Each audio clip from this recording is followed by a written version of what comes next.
Good morning students.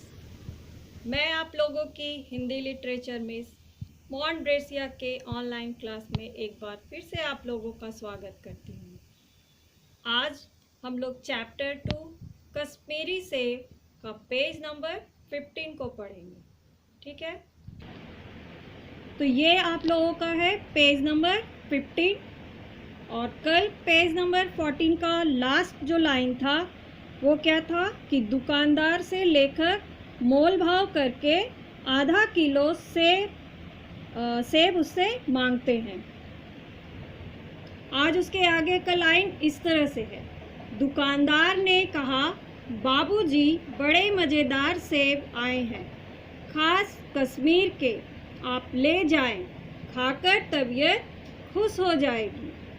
मैंने रुमाल निकालकर उसे देते हुए कहा, चुन चुन कर रखना।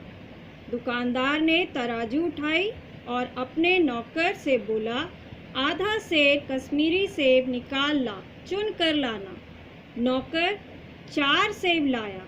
दुकानदार ने तौला, एक लिफाफे में उन्हें रखा और रुमाल में बांधकर मुझे दे दिया।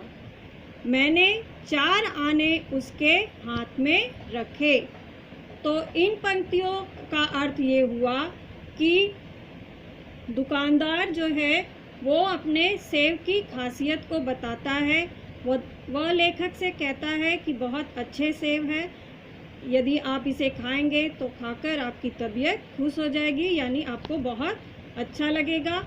और लेखक ने अपना रुमाल निकालकर उसे देते हुए कहा कि ठीक है, जो सेब है मुझे तौलकर दे दीजिए।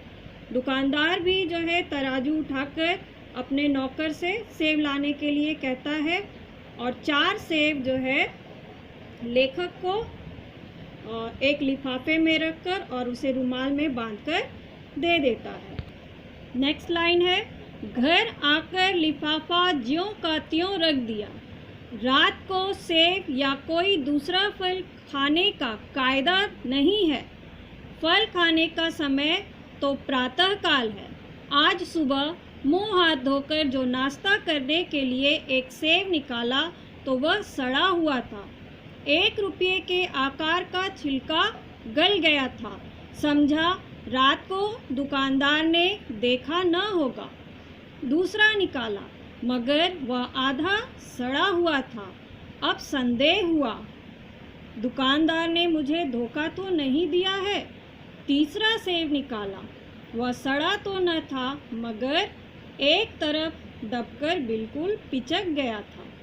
चौथा देखा, वह यों तो बेदाग था मगर उसमें एक काला सुराख था, जैसा अक्सर बेरों में होता है। काटा तो भीतर वैसे ही धब्बे दिखाई दिए जैसे कि सड़े बेर में होते हैं।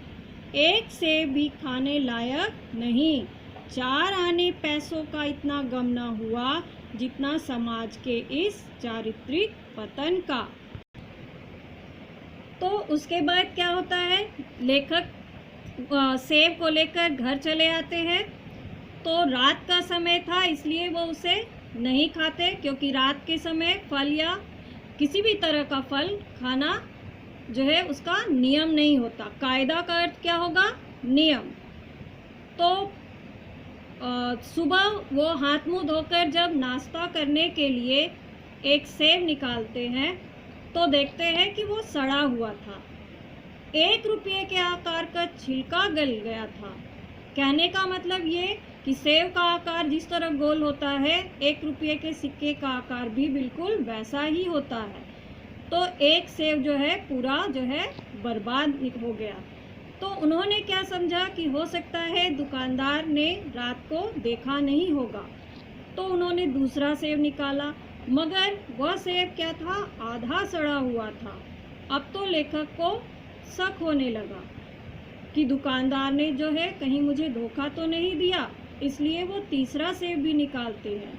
तीसरा सेब क्या होता है, सड़ा हुआ तो न था लेकिन एक तरफ से वो भी दबकर जो है पिचक गया था। चौथा सेब जब वो निकालते हैं तो वो देखते हैं कि बेदाग है, लेकिन उसमें भी एक काला सुराख है, जैसा अक्सर जो है बेरों में होता है। उसे भी काट कर उन्होंने देखा तो वैसे ही धब्बे दिखाई दिए जैसा कि सड़े बेर में होते हैं। तो एक भी सेब जो है खाने लायक नहीं था। लेखक को अपने पैसे बर्बाद हो जाने का उतना गम नहीं हुआ जितना कि समाज के इस चारित्रिक पतन का। चारित्रिक पतन का अर्थ होता है चरित्र का पतन। दूसरे अर्थ में हम ये भी कह सकते हैं कि उनको ऐसा महसूस हुआ कि लोगों का आज समाज में क्या है, चरित्र गिरता जा रहा है, यानी उनके अंदर से ईमानदारी जो है वो खत्म होती जा रही है। तो यहीं तक आज रहने देते हैं। नेक्स्ट डे इसके आगे मैं आप लोगों को पढ़ाऊंगी और आशा है आप लोगों को समझ में आ रहा होगा चैप्टर। आज का आप लोगों का होमवर्क होगा read up to thought and revise short answer of chapter 1. Thank you.